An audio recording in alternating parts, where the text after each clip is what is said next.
Hello guys, তোমরা সবাই কেমন আছো? আশা করি খুব ভালো আছো। আবারও চলে আসলাম তোমাদের সাথে একটা নতুন ভিডিও। তো আজকে দিদির বাড়ি প্রথমবার বানালাম চিকেন সাটে বা চিকেন কাপ। তার জন্য দেখো প্রথমে এখানে মাংসটাকে মশলা দিয়ে নুন, হলুদ, ভিনিগার, সয়া সস দিয়ে ভালো করে মাখিয়ে নিচ্ছি। আর দিদি কিন্তু এখানে পাশে চাউমিনও করছি। সন্ধ্যের টিফিনটা তো আজকে বেশ জমে যাবে। তারপর দেখো আমি এখানে কর্নফ্লাওয়ার দিয়ে ভালো করে একটু মাখিয়ে নিচ্ছিলাম চিকেনগুলো।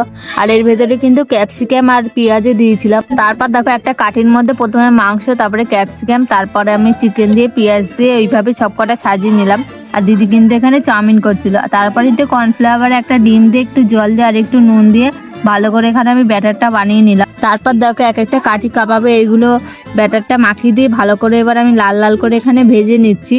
দেখতে তো বেশ দারুণ লাগছিল। চলো এবার খেয়ে দেখা যাক কেমন হয়েছে। তারপর দেখো দিদি এখানে সবাইকে সুন্দর করে সাজিয়ে বেড়ে দিচ্ছিল। আর কাঠি কাবাবটা কিন্তু আমি প্রথমবারই ট্রাই করলাম, কিন্তু সত্যি খেতে দারুণ হয়েছিল। সবাই একটাই কথা বলেছিল, সত্যি খুব দারুণ হয়েছিল খেতে। তোমরাও এইভাবে বাড়িতে ট্রাই করতে পারো। আর তোমাদের ওখানে এগুলোকে কি বলে? আমাদের এখানে তো শিক কাবাব কিংবা কাঠি কাবাব বলে। তারপর দেখো দিদিও এখানে চাউমিনটা সবাইকে বেড়ে দিচ্ছে। চাউমিনটাও খেতে বেশ ভালোই হয়েছিল, দোকানের মতো পুরো। সেটাই আমরা সবাই খেয়ে নিলাম বেশ মজা করে। তোমাদের ভিডিওটা ভালো লাগলে অবশ্যই লাইক, কমেন্ট, চ্যানেলটা সাবস্ক্রাইব করো। আজকের মতো টাটা।